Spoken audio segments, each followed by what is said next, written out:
ہم لوگ جتنے بھی لوگ یہاں پر بیٹھے ہیں سب لوگوں نے سکسیس سٹوری سنی ہوں گی لوگوں کی زندگی کے بارے میں, بٹ ایک انسان کی سٹوری وچ انسپائرز می الاٹ. ان کی سٹوری 1950 سے شروع ہوتی ہے کہ جب ان کی پیدائش ہوئی. پیدا ہونے کے 1 سال بعد ہی ان کے والد صاحب کا انتقال ہو گیا, اور غربت کا عالم یہ تھا کہ چنے کے چھلکے الگ کر کے بیچ کر گھر میں گزر بسر ہوتا تھا. گھر والے چھلکے الگ کرتے تھے چنے کے اور گزر بسر کرتے تھے. اس طرح ان کی فیملی سروائیو کر رہی تھی. گھر اتنا خستہ تھا ان کا کہ چھت سے پانی ٹپکتا تھا بارش کے دنوں میں. انہوں نے جیسے ہی جوانی میں قدم رکھا کہ ان کے بڑے بھائی جو فیملی کو سپورٹ کرتے تھے, چلاتے تھے, ان کا ایک ٹرین ایکسیڈنٹ میں حادثہ ہو گیا اور وہ انتقال کر گئے. اب ساری ذمہ داری ان چھوٹے بھائی پر آ گئی تھی. انہوں نے اس ذمہ داری کو قبول کیا, ایکسیپٹ کیا اور فیملی کو سپورٹ کرنا شروع کیا. اب جو کام ملتا ان کو وہ کرتے, یہاں تک کہ ٹافیاں بیچنا, کلفیاں بیچنا, اگربتیاں بنانا, جھاڑو بنا کر بیچنا, یعنی ہر وہ کام جو بندہ کر سکتا ہے روزگار کمانے کے لیے, یہ سروائیو کرنے کے لیے, انہوں نے کیا. اور ابھی بھائی کی جدائی کا غم شاید کم ہوا نہیں تھا, ختم ہوا نہیں تھا کہ ان کی والدہ نے بھی ان کا ساتھ چھوڑ دیا اور وہ اس دنیا سے چلی گئی. جب والدہ اس دنیا سے چلی جائیں اور آخری ایک والدہ کی ہی سپورٹ ہو تو بہت مشکل ہو جاتا ہے ایک نوجوان کو اپنے آپ کو سنبھالنا. ایک تو خود کو سنبھالنا اور پھر اپنے فیملی کو بھی سروائیو کرنا, کیونکہ 3 بہنیں ہیں, ان کا بھی خیال رکھنا ہے. تو انہوں نے ہمت نہیں ہاری, he never gave up. اپنی education which is very important, اپنی تعلیم کو نہیں چھوڑا. اس وقت کے بڑے بڑے علماء کے پاس جا کر دین اسلام کی تعلیمات حاصل کی. کتابوں کا بڑا شوق تھا, کتابیں پڑھتے رہے. انہوں نے اس طرح اپنی زندگی آگے ان کی گزرتی رہی, اور 31 سال کی عمر میں in 1981 وہ ایک آرگنائزیشن لے کر چلے which is now become a world wide organization. 31 سال کی عمر میں یہ تھا ان کی زندگی کا ٹرننگ پوائنٹ. 31 سال کی عمر.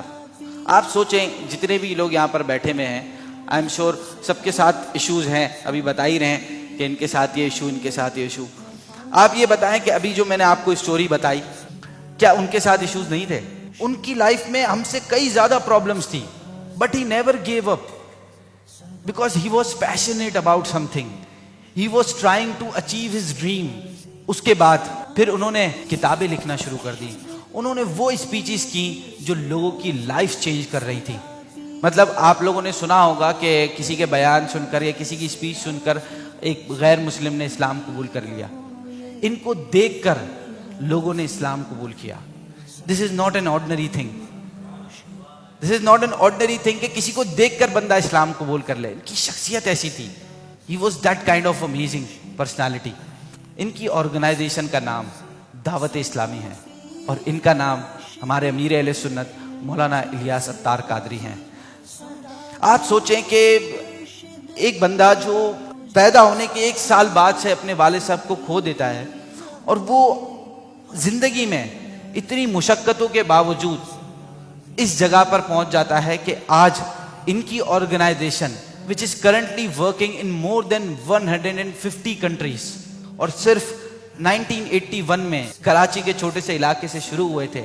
آج دنیا کے کہہ سکتے ہیں شاید ہر ملک میں ان کے چاہنے والے موجود ہوں گے. ایون ابھی کووڈ-19 کی سچویشن میں, اس لاک ڈاؤن میں, ان کی آرگنائزیشن نے مور دین 17,000 سے زیادہ تھیلیسیمیا کے پیشنٹس کے لیے بلڈ بیگز ارینج کیے, تھیلیسیمیا اور دیگر پیشنٹس کے لیے. اس کے علاوہ راشن کے لیے انہوں نے اعلان کیا کہ 26 لاکھ فیملیز کو راشن فراہم کیا جائے گا, اور لاکھوں لوگوں کو کر دیا. اور صرف پاکستان میں نہیں کیا, دنیا بھر کے مور دین 15 سے زائد کنٹریز میں ان کے فالوورز نے ضرورت مندوں کی مدد کی ہے ان کے گھر پہ جا کر. آپ سوچیں نا, یہ ہیں لیڈر. اور سوچیں نا, یہ انہوں نے جو اپنا ڈریم اچیو کیا وہ صرف اس دنیا کا نہیں, اس دنیا میں بھی اور آخرت میں بھی, ہیئر اینڈ ہیئر آفٹر. میں آپ کو واقعی کہہ رہا ہوں, سچی. آپ لوگ بہت سارے لوگ, ہم لوگ سب سکسیس سٹوریز سنتے ہیں, ادھر ادھر لوگوں کی سٹوریز سنتے ہیں. اس طرح کی سٹوریز ہمیں سننی چاہیے. These are the real heroes. واقعی he is a true hero of our nation. I would highly suggest you guys کہ آپ ان کے بارے میں پڑھیں, ان کی آرگنائزیشن کے بارے میں ریڈ کریں.